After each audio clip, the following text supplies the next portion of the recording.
while we wait for our guests to jump on here. John, first impressions from this win for Creighton. How good do you think they are? Was this a result of just them getting hot in the moment? Like, what's your overall takeaway on this Creighton team? I mean, when you take a team like Creighton that, doesn't play big time teams necessarily in conference, or I guess they do now, but, you take a team like Creighton that, people kind of skeptical on, and they come and beat an athletic, young NBA caliber type of team, it's kind of scary, right? Like, because I thought Creighton was going to win because I thought they were just a good, solid team. But the big boy down there, he was defending the rim, blocking shots. Nembhard was playing well. Scheierman was doing his thing. I mean, he looked really good. So they're a force to be reckoned with. I mean, you got to put those guys right in the running for winning a championship. How they handled Arkansas, even Arkansas didn't have one of their best players. Yeah, they were awesome. They were awesome, and the beauty of Creighton has always been that they can score, right? Greg McDermott has always had guys that can score. He's kind of one of the best offensive minds probably in college basketball. But what I think this team has, they have multiple ball handlers on the court at all times, right? Obviously, Nembhard's the primary ball handler, but Trey Alexander can make plays. Scheierman can make plays for himself, for others. He sees the court well. He can pass it. He's got size, all of that. And then you've got a couple dudes, like Kalkbrenner is so good defensively, and Kaluma was in foul trouble and really didn't play well today, and they won despite that. He was turning the ball over way too much.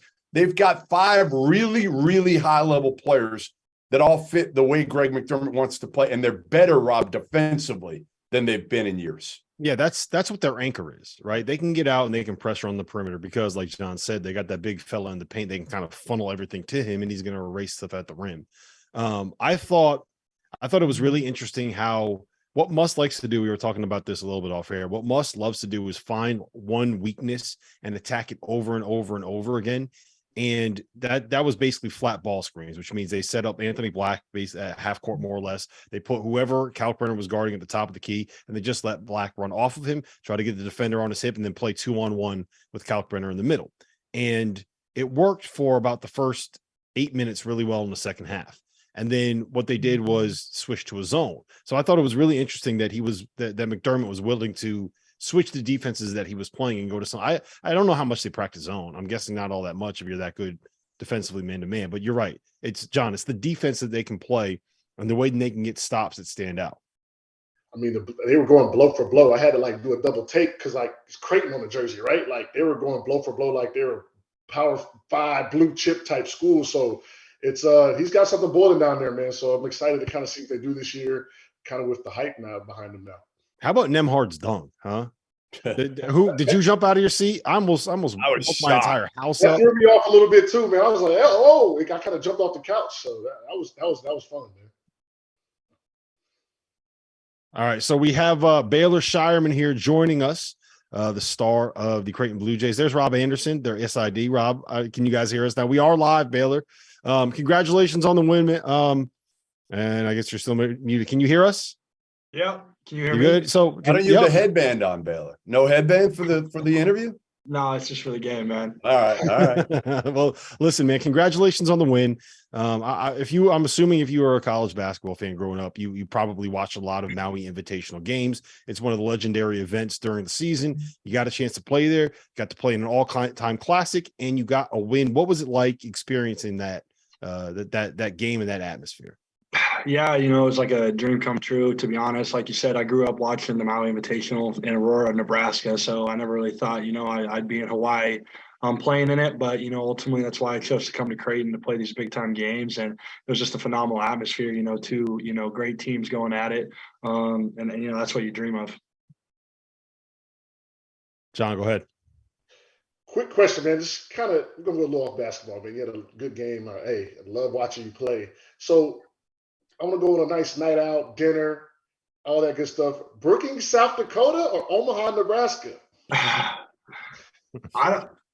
I know more spots in Brookings. I haven't been in Omaha that long. I mean, I grew up there, but I'd probably say Omaha. I'd say Omaha.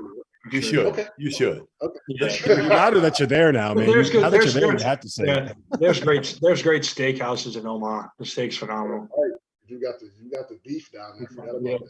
Yeah. When I came out there, Baylor, actually years ago, Greg and Doug McDermott, I'm sure Greg paid, Doug didn't pay.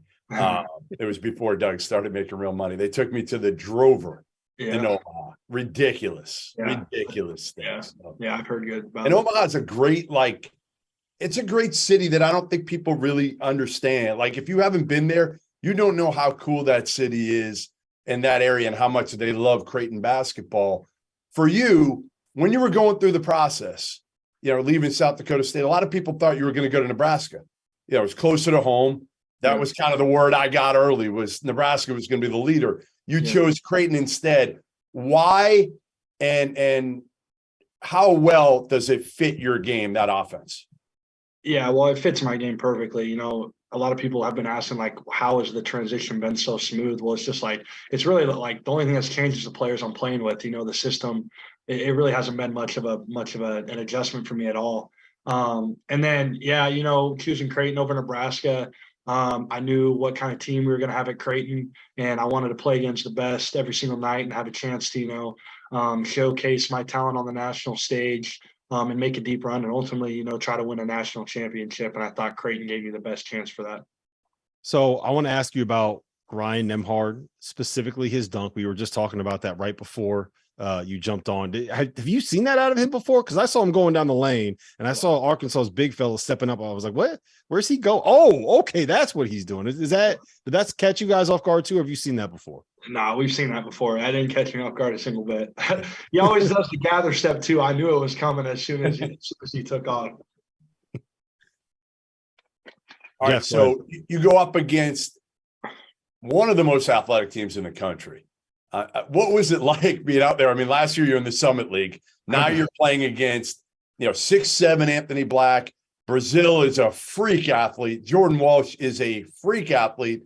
I think in a way, you might have caught him at the right time without Nick Smith early on in the season. They're going to get better and better. I know you guys are too. But what was it like playing against that high level of athleticism today?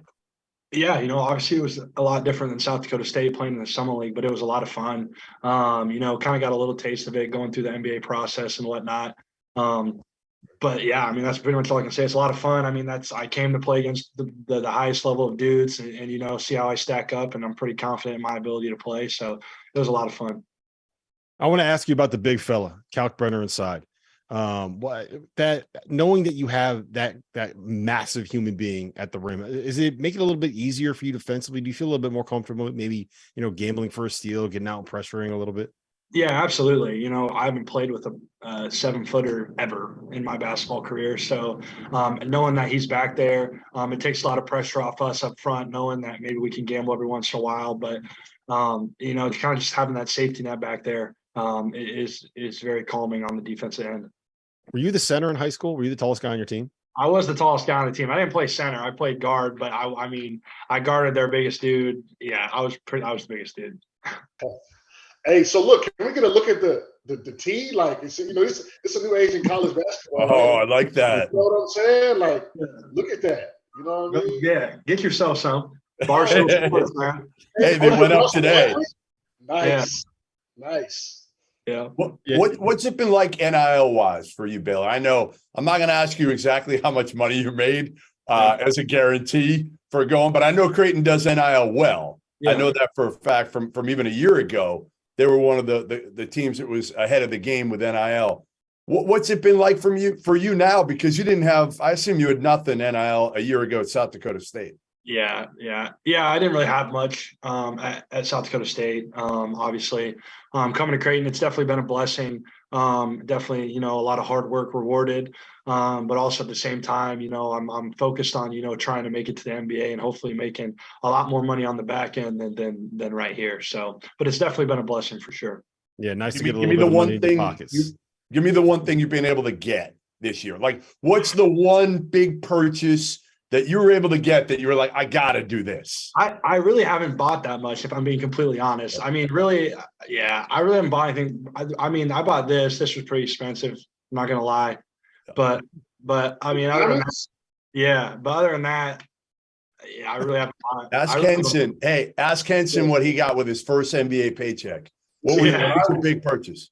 When I bought me a Range Rover. I bought a Range Rover. That's always interesting because when I was in school and we got our scholarship checks or whatever, I was like buying I bought like a flat screen. That was like my biggest. I was like, yes, I get a flat screen TV. So Yeah, times have changed. I see. And also one more thing: has there been any Nate Walters sightings? Is that way or was? I've never met him. I think we follow each other on social media. Okay. But yeah, I never met him. I've never met him. He was my draft class, man. That was my guy. So I know. Yeah. Sure. Yeah. He was awesome. Hey, how much of an advantage is it, Baylor, having three guys out there that are kind of point guards? I know you're not, maybe a straight point guard, but you can play the point. Yeah. Obviously, Trey can play the point, and we know Ryan's a point. Yeah. I mean, it just takes pressure off every single one of us. I mean, I think that's one of the blessings of being at Creighton and having the team we do have is, last year at South Dakota State when we're playing these big time teams, I have to have the ball in my hands all the time, and they're keying on me all the time. And having great players around me allows me kind of just to play a lot more free and opens up things for me so I can have nights like I did tonight. Yeah. Well, listen, you're going to have a lot of nights like tonight for the rest of the season. I'm excited to watch you guys and where you end up this year. Appreciate you joining us. Go get some rest, man. You got another game coming up in what? 20 hours, something like that? Yeah. I mean, it's quick. We play at 12 tomorrow. I don't know what time it is here. You can't sleep now. Who are you kidding? There's no way you can fall asleep right now. No, not right now. Give me a couple hours. Exactly. You got to wind down from that one. Yeah, I got to wind down. Listen, congrats, man. I saw you last year in the NCAA tournament. Loved you. Loved your game. Love the way you play. Your court vision is ridiculous. Passing ability. And you guard a little bit now, too. I like it. Come on now. I have to show it in the summit. Come on now. No question. Congrats, man. Good luck tomorrow. Thank you. Thanks, guys. Thanks, Baylor. That was Baylor Scheierman, the star of the Creighton Blue Jays. We're going to talk about Arkansas here just in 1 second. I want to ask you guys, though, I'm a little bit worried about the fact that Creighton doesn't really get any production from the bench, right? I think they got, what was it today? I got it up here. They got 3 points from their bench. They got a total of 25 minutes. And I thought it was obvious that the guys coming off the bench weren't ready for that level of game. So, John, let me ask you this first. Is this something more where you can develop it throughout the year if you're Coach McDermott? Is it something where guys just got to be able to figure out what their job is, or do you just ride with your dudes at this point? I think it's a ride with your dude situation. You give your guys rest when you can, specifically off the court practices and things like that, recovery. And, hopefully, it doesn't become a situation where when it comes down to March, they'll be there at the end somehow, some way. They had their guys stay healthy because, if you look at a team like North Carolina, had they had a little more depth, I think they win that championship. So hopefully that doesn't come into play, but it's early. They're kids. It's a new day and age in sports. They're not lifting 8 times a week like we were, so I think they'll be all right. I think they'll be fine. Goodman, are you worried? Yeah, I am. Well, I just think McDermott's got to pick his spots and find these guys more time, whether it's Mason Miller, whether it's Frederick King, whether it's Farbello. Like those guys tonight, you couldn't do it, right? I mean, this was too high level a game. You just couldn't trust some of those guys tonight. But I think you've got to pick your spots here coming out of Maui, maybe when you've already built up some equity and maybe run off 3 straight to win this thing. Then you can say to yourself, hey, you know what? I'm going to be able to do it some of these bye games, certainly, and even some of the conference games against the lower level, the Georgetowns of the world. You better play those guys.